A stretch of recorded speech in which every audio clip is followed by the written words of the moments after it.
Hey!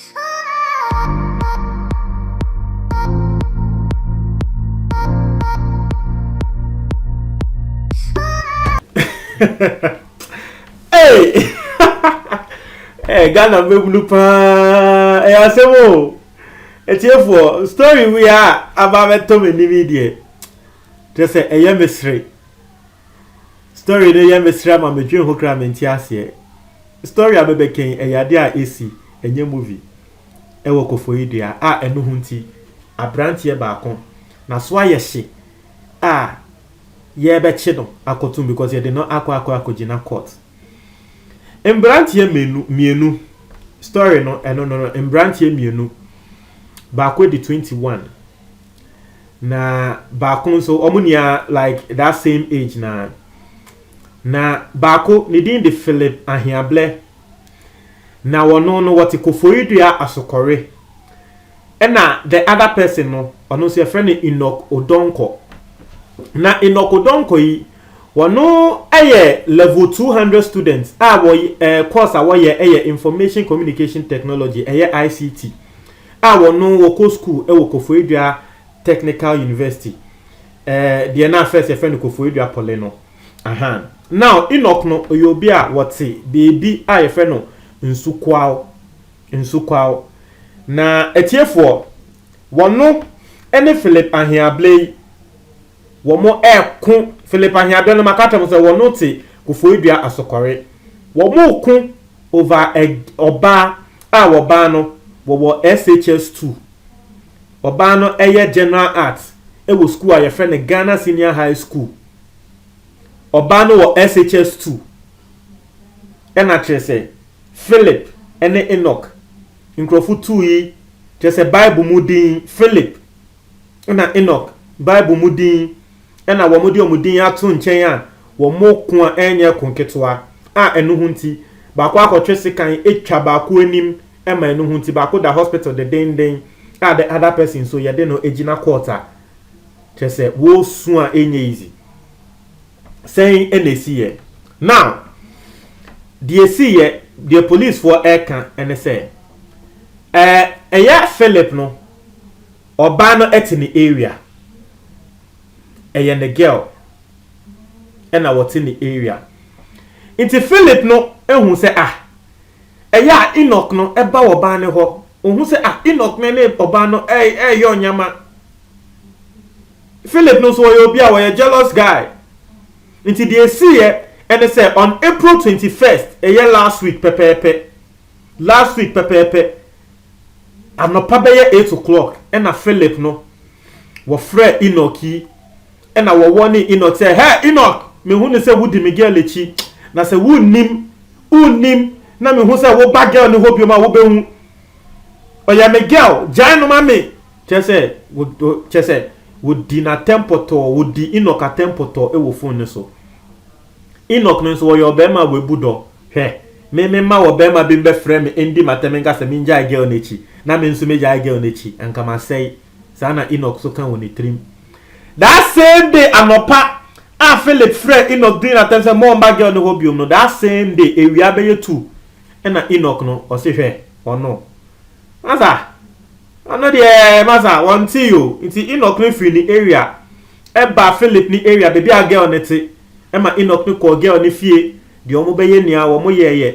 ni na chale Philip ni hu se Enoch ya mama ni won ni wasan so aba girl ni hobium na se meni inti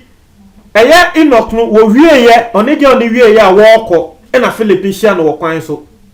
na wo man the strong one say hey enyo na me frɛ wa me ka say member girl ni hobium no enyo na me ka say member girl ni hobium no na wa bei say na eno kra no enye nkrofo na be pataya na nko mo kunye enye nkrofo na be pataya na nka eno kra wo mo kunye now iti esisa no that same day aye ka ho asem anopa Philip afre Enoch ema ne warning Enoch entie ewia e no baaye say ewia wo baaye no wodo na wo bedi ye na anye ne de nti enwumre nso wo ye na dwe so wo be den wo be san so aba nti enwumre wo aba no wonim se wo ba Philip no ene no ebeye ntokwanti wo pe sekan ehye ne ho sekan bi sa sekan na o flipisi na ba ye friend no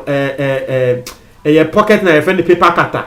aha ye friend paper cutter ene interest sekan na ye di twa we ntwa o ye di twa we be twa pa nti eye Enoch no ye woko school ewo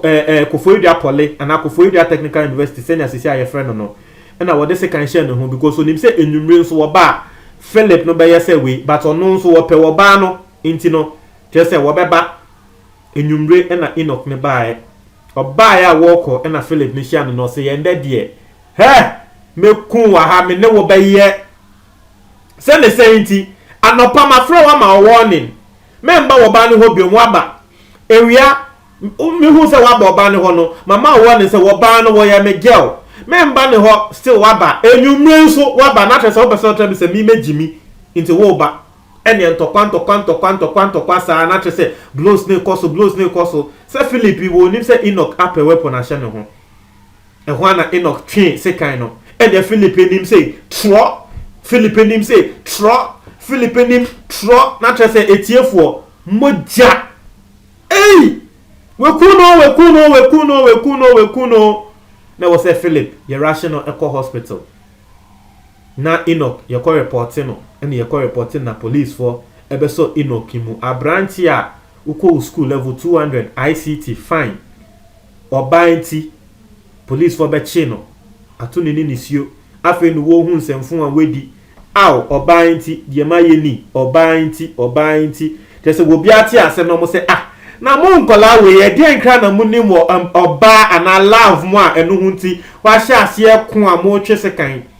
nti asem ka se ne ba na e wanwa nti na wo se police for a investigation e fa asem no ho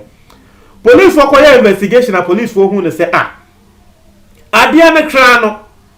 wo ba na wo mo ko ne ho wo ba na wo mo ko ne ho no Enoch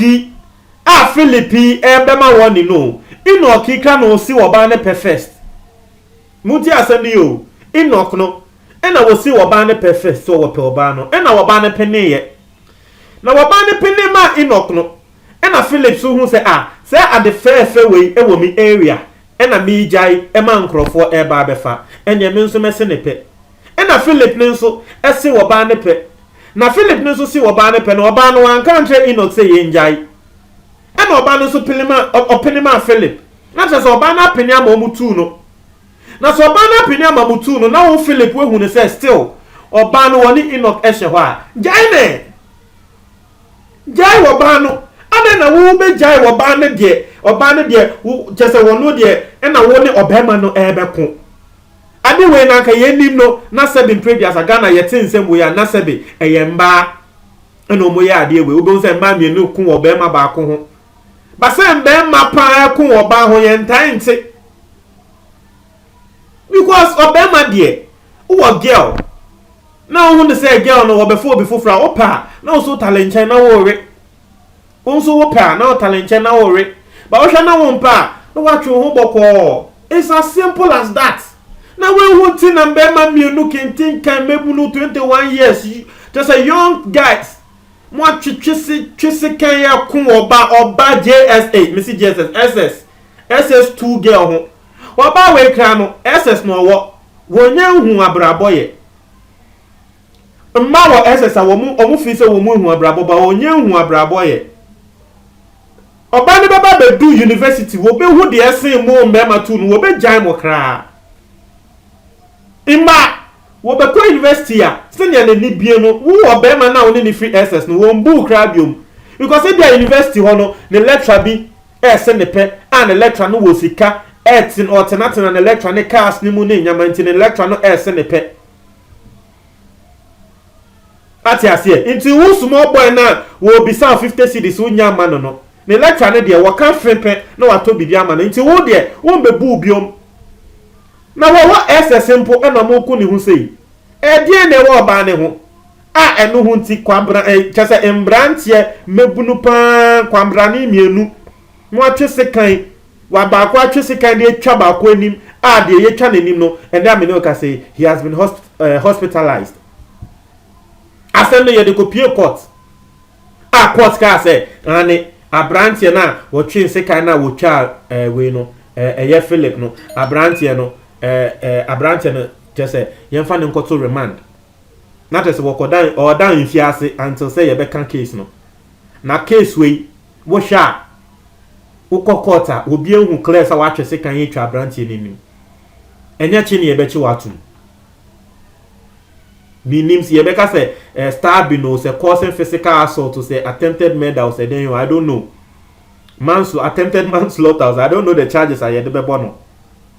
But there were bad SHS students, at least more men and when you see wabano. You guys are in your tertiary level. Inti sabi bakun to me you soon adwin. Bakun to me you soon adwin. O feel say wo pena. Na still who feel say will be fufu area o de tale ho na nso rewa de kakra who feel say oban wadada yen na ana wadada me say wakata me say woni ana wakofa boy fufuro na nyama no we jai no it's as simple as that ngofo awo mo ko won ba chese me ya de amenti asio oba me oba nipa da seni uko to nsa wo nipa da seni ho na sa forget it. That's the day I make me now for ya no month ase oba oh forget you number mbebu say mbebu enu hunti wo kwatwese kan wo oba ho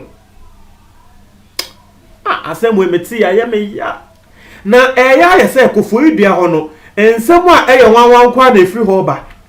sa kofo idua mi nim ne esi wo kofo idua